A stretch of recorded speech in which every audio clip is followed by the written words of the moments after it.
Right. So Tajikistan.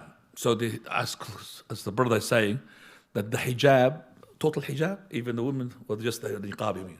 Niqab, not the hijab, because the hijab is different. Yeah. No. The niqab, which is the covering. So Tajikistan, let's say Tajikistan or any Muslim country had imposed upon us that the woman, she cannot cover her face. First of all, covering the face, akhi, is controversial. No hesitation. Even the one who says that it is not compulsory to cover the face for the women, they say the following: it is recommended. They say as well, it becomes compulsory if the husband says you have to. Or if she has a husband, the wali al-amr, the father, the one to be what? Put it on, it has to be compulsory on her. But you see, the husband and the father, who is in charge, they are under the leadership of whom? The Khalifa. So this is a matter of dispute. So if the Khalifa have said, you cannot cover yourself, you cannot cover your face in the public, we have to listen to that.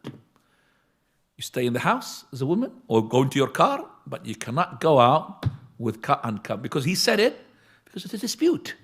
And when the dispute takes place, always the Khalifa, what he chooses, we go with it. Even though against what I adopt. Because as I said, this is a very controversial issue. And I am, for example, I follow the scholars who say it's not compulsory. But I make it onto my wife compulsory. So she has to cover. But I don't say myself it is compulsory. Okay? I don't say it is compulsory. Because I follow Sheikh al-Albani rahimahullah, who is majority of the scholars. Ibn Taymiyyah is compulsory. But the majority of the scholars, it's not compulsory to cover the face. So if the Khalifa had said, for certain reasons, not because if he's against the deen, there's something else, but we don't know about his heart. If it's against the deen, it's intimidating, but he doesn't want to. Like, for example, I'll give you an example here as well. Regarding the issue of Salat al-Ghaib, prayer on person who is not there, he died somewhere.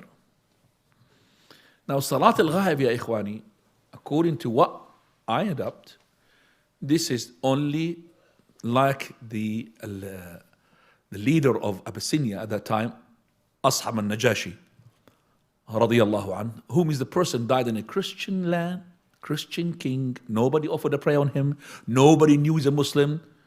Nobody knew that he died upon Islam because he did not show Islam. Only the Prophet of Allah was told by revelation that he's a Muslim. So he was buried in a Christian graveyard, Christian prestige, Christian way. He's a monarch, king. So the Prophet, as soon as he died, he had the news from Jibreel salam. He died. So he said to the companions, line up, your brother had embraced Islam and died upon deen. The ones who are kuffar or munafiqun in Medina, they even said, look at this man. He's offering a prayer on a person who's a kafir. They're saying about the Prophet ﷺ and these companions, like Abdullah ibn Ubay Salul, these called hypocrites. Look, they're offering a prayer on a kafir. Because nobody knows that he's a Muslim. Nobody knew. Such a person who had been buried in such a way, nobody offered a prayer upon him. We offer the prayer of the absent. But not somebody who died in Pakistan where thousands and hundreds of thousands of people had prayed upon him, and they're going to pray on, I want to pray on my mother. Where's you died? She died in Pakistan. Thousands of people prayed on your mother. They want to pray on my mother as an absent prayer. We don't do that. We're going to open the door now. So when my father died in Mecca, where?